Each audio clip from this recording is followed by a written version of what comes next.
Meanwhile, Destroyer is gonna be going. He is at 25-9, so he's catching up. We're gonna probably see the Forge Spirit. Look at this Forge Spirit already doing 47 damage, and they are gonna have another gank here mid. Oh, imprisonment. Yes, imprisonment himself. That is not for sure kills because we get counter support coming in, and he is gonna die, but he's gonna get killed to the Tinker. Well played, really well played by the by the Destroyer. Actually dodging the very last hit with his imprisonment, and gonna allow the this is really good team play coming from XtC. Maybe really heads up play from Musica. They're actually coming in to grab the kill, and I'm really lucky that I actually caught that. So we're on the bottom lane. We do see Venge actually getting some level and farm. He is sitting at 11-4. As if you're a Venge player in this case, it's okay to do this if your carry's dead in this lane. But by God, please carry a TP scroll, because you don't ever know. Like in this case, if your Tinker is getting ganked in mid lane, like right now, like it's good to have a TP scroll. So this is, you know, a play that I'm not too happy about. But maybe maybe he needs that 135 go for something. I don't know. That's looks like they're gonna go. No, they're not gonna go. Stormbolt. Yeah, they do have a level for Stormbolt. They can't really push. Are they gonna go? No, they are not gonna go. Meanwhile, on the top lane, we do see Necrolite already pushing the lane down by himself. He is gonna. Oh, did he dodge that? Did he dodge it with the? Yeah, he dodges Stormbolt with the Astral Imprisonment, but he might be going down. Tinker is going to go for the kill here, but he might be in trouble. Tide is going to take some damage, and he's going to get gushed. No! Imprisonment, once again, he's losing a lot of ints, but he's saving alive at least. And they're going to get a level up kill. Oh, no. I was going to say level up save.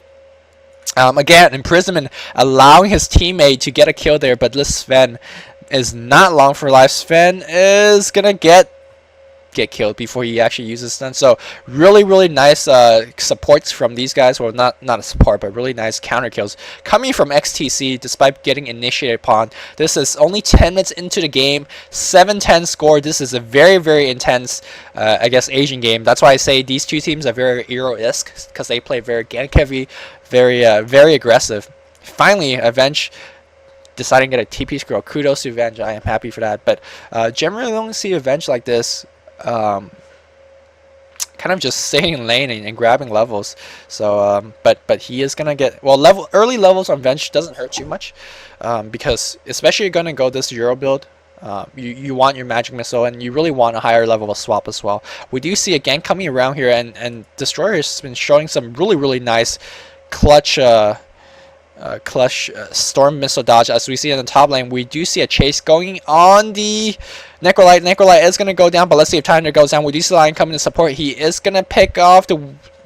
Oh, yeah, he picks up both heroes. So 8-12 in favor of XtC. Really action-packed early game, but despite of action-packed games, Invoker is actually pretty slow on the farm now. 11 minutes in, should be sitting around 50 CS, especially when you're going for Quas Extort Invoker. Personally, I don't like the Quas Extort build because it gives you absolute shit-tastic early game ability, but you're trading that in favor of very strong mid game. So I just hope that is a conscious decision that is made by Sentinel, and not just going for the Quas Extort for the fact that yes, it lasts hits well. Quas Extort also allows you to cast a spell called Cold Snap, and you can see all these mini stuns that are casted constantly. Anytime you cast anytime you do some damage on a cold snapped hero, it will just provide that mini stun. And Destroyer you gotta know that there is a ward here. So they do know. So yeah, Cold Snap is really good if you're combining with skills like Iron Shell or Blade Fury, any DLT skills. So the fact that they can combine it with their with the Sven is just pretty insane. So also, Quas Extort allows you to have this skill called Ice Wall. Hopefully we'll see Ice Wall later in the game. It's a big AoE spell that you place on the ground. If heroes run through it, they will be slowed very drastically. So that is pretty much the Quas Extort build. And of course you have the Sunstrike. That is a global nuke. But I haven't seen him cast it yet. So Let's see, there's going to be a push at the bottom lane. We do have standard Tinker Gay defense. Oh, he does have his BOT finished. So 13-minute BOT, not too shabby considering that he only has 31 CS, but he does have 5 kills. So he is going to be, oh, they are going to go on for the Destroy. Destroy tries to imprison himself, but he's not even get to do so this time. Chain stun to death here. Let's see if Scourge is going to pull a defense. They are going to try to, but this tower is going to take so much damage. Oh, Sven is going to take a laser and a rocket. And that rocket's like, wee, fly. Where's that? I don't even know. But, yeah. I'm going to look for this rocket. Where's the rocket? Boom! Meanwhile, in the mid lane, we do see a lot of initiation. Necrolite is taking a lot of damage. Necrolite is going to go for his Vanguard. I don't like this build, man. Vanguard is not too good. Vanguard did get fairy to him, but, yeah, that's cool. He should get a mecha. Should really get a mecha. Top lane, we do see Tinker getting more free farm here, and it doesn't matter if you have BOT if you can't last hit. Xmusic is a very, very talented player. I'm not sure why he's botching all these last hits. Even if you have lag, you should have adjusted 14 minutes into the game, but maybe the lag is just horrible. I didn't see the pings earlier when they did a ping check. I didn't think it was too high. But meanwhile, in the mid lane, this is what Quas Extort Invoker will allow you to do. Give you a lot of pushing power, give you a lot of pure right click power. And they're going to bring down this tower. We do see Line coming from the background. He is going to take a cold snap. A lot of damage being to him. This Line is going to go down. Being wanted to take. Oh, but he does Finger of Death against the Windrunner before he dies. So that's not all too bad. We do see the Venge and the Destroyer coming in. They're going to focus, which, by the way, at Arcane Orbs does so much damage to summons. We do see the Venge falling down. A little bit of poor communication coming from XtC. Drops his ultimate before he died. Tinker nowhere to be seen. Tinker does have a regen rune, so he is gonna be doing just this rearm and missiles. That is pretty annoying. These guys, but able to take that damage because they do have the Witch Doctor, and they are going to push the mid tower as well. So tower count, it is 2 to 3 in favor of a Scourge. Tinker, gotta be careful. He is going to take a Stormbolt to the face, and he might be surrounded. But keep in mind that he does have really, really high MS because of that. Because of the BOT, there's a hot go sight for sight, but he is gonna be okay. Oh, come on, give me a stun, sir. Give me a stun. Does he not have any level Wext? If you have a single level Wext, he could have invoked a Deafening Blast or a Tornado or anything to stun, but apparently he does not. Or maybe he just forgot. I don't know. We on the bottom lane, there is initiation coming on the Windrunner. Windrunner is going to take some damage. She is going to get chain stun. It's going to die to the BOT Tinker. We do have a single person teleporting in. That should have canceled his TP. That was a bad teleport because he is surrounded. But no, TIE Hunter is going to come in. He is going to focus on the Venge. No, improper focus. If they focus on the TIE Hunter would have been dead. But so far, no one is dead yet. So, a little bad play coming for XtC Music here. We do see the Sunstrike missing. Might be focusing on down the Necrolite taking some damage. He is one Stormbolt away from death, but he is gonna get earned. Heals himself. He does have 2 wand charges and a Vanguard, so should be okay right now. But TIE Hunter is gonna use his ultimate and is gonna live. Another bad laser. Should have lasered the Leviathan. Would have got a for sure kill. We do have the what is going on here? Dies to earn, but dies to Necrolite instead. But very hectic team fight. Now we see Windrunner coming in, and Windrunner is gonna get the kill on the Necrolite. Oh, maybe not. He is gonna get kill on Necrolite. Should have switched his treads to strength. I'm pretty sure he had it at that point. And Lion is gonna get chased away. So really, really hectic team fight here there. And I think everyone died instead of Invoker. Invoker didn't TP in, and he has an Ogre Axe and an Ultimator. Very interesting item choice. I'll talk about it later as we see another gang coming in here. Impale does get him, but there's a teleport to come in to support. Let's see if they can get it. We do see Cast being thrown on the Destroyer, and are they gonna chase the Windrunner? Windrunner is trying to salve up here. Gets cancelled by a single attack here.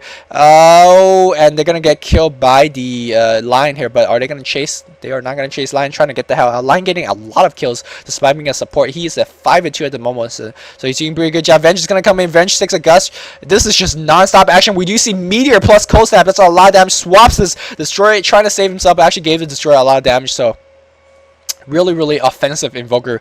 Quas Extort Invoker gives you just that very offensive invoker, and they are gonna kill the Tinker as well. We do see Destroyer trying to save his teammate. I don't think he should have done that. The line comes in though, and the ultimate picks off the TIE Hunter. Are they gonna live though? We do see the Sven giving chase. Sven no blink dagger just yet, going for the BKB first, or maybe it's just an Ogre Axe first. I don't know, but personally I would have loved to see the Tornado build on the Invoker because it gives Invoker a lot of range, but a damaging build on Invoker is just as nice here. They have a lot of big AoE synergy with the TIE Hunter, with the Sven, and with the Invoker. And we do see Invoker forging Ice Wall right now. Yeah, he does have Ice Wall. 2 quads and a single level. Xtor give you Ice Wall. Let's see if he's going to be casting it in the battle. No, they're going to turn back. Yeah, speaking of the Invoker item choices, I think he got the Ogre Axe first. I think I caught it earlier in the corner of my eye. And then he went back to Ultimate Orb. Of course, the Ogre Axe would be going towards his Aga Scepter, but I think Aga Scepter or Invoker in this specific case, in this specific game, is really bad. In any other Invoker build, I would say is the best item for Invoker because it allows your level 17 Invoke to have only a 2-second cooldown to abuse all your spells. But if you're playing a Quas Extort Invoker, which requires a lot more on right clicking and not just invoking a lot of different spells, because this type of Invoker only needs like 3 or 4 spells, really. Like, just needs Force Spirit, which lasts a long time anyways. Needs Cold Snap, which is not too helpful mid game. Just Meteor and Ice Wall. Like it's only 4 spells. You don't need to forge too many spells at once. So the Aga upgrade of the the decrease invoke time isn't too helpful. So I think he's gonna go for Hex first, which is a lot better.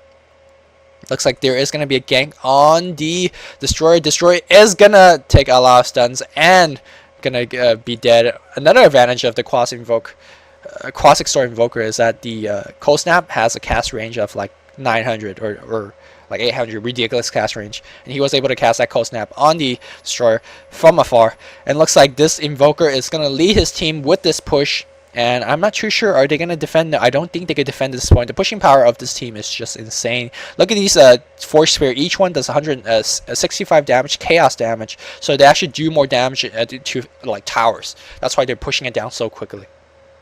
So a really nice pushing build if you're using Invoker for that. On the bottom lane, we do see TIE Hunters actually teleporting in. It's going to get a tower defense, a deny on their first tower. So tower count a little bit skew now. Actually, 5 towers are down for Sentinel and 3 towers down are for Scourge. So pretty kind of unbalanced tower count for the Sentinel. And we do see this the Witch Doctor getting a lot of wards. And he's actually warding it down everywhere. I think these wards are a little bit too offensive for their taste, but that's probably because they just took down a mid tower, so that's okay. That's okay.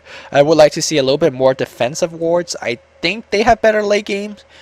It's hard to say. It's really hard to say because Destroyer and Tinker and Necrolite, they are pretty like strong mid to late game heroes, but since they're really like int heroes, I don't think they're really late game. I gotta favor the Windrunner, Invoker, and Sven to be more late game.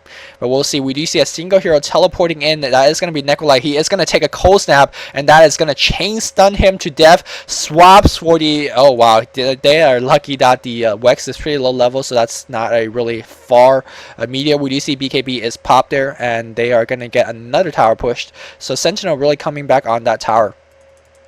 I actually think that a lot of these pro players on the Scourge are really underestimating Invoker spells, or maybe they don't really know what Invoker spells are doing. It's extremely dangerous to TP in like that against Invoker because the Cold Snap will just basically chain stun you like from 0 death. And Necrolite is really lucky that he actually got Vanguard and Mecha, because if he didn't have both of those items, he would have been dead for sure, because there was like a line of creeps attacking him with the Cold Snap. That is just very dangerous. I'm gonna pause this game at the 22-minute mark. Hey, if you dislike me pausing, just skip ahead, and if you don't like to skip ahead, well, F you. This is my commentary. I can do whatever I want. 20 and 19, extremely even. Tower count coming to a very standard even point as well. Yeah, Yeah, 5 towers to 4 towers, so very, very even. Let's check out this creep stats. We do see Witch Doctor at 19, not too good. Invoker at 70, not too good. When you're going for Quas Explorer, you should be having like 100 CS right now. It is 22 minutes into the game. We do see the Sven at 56, so cooling down after his dominating performance in lane. Windrunner not cooling off, 103 farm, and he is going to be going for that Orchid. Not, well, I wouldn't disagree with the Orchid, because a silence on maybe like a Necrolite or a Tinker or the Destroyer would really be good. So I get that, and it's very, very good build up. So that's not bad too. And I think the biggest reason he is actually going for the Orchid is that because there's a Hex on the Invoker, or Invoker is going for the Hex. So maybe they're just depending on Invoker's Hex and not really needing it that much.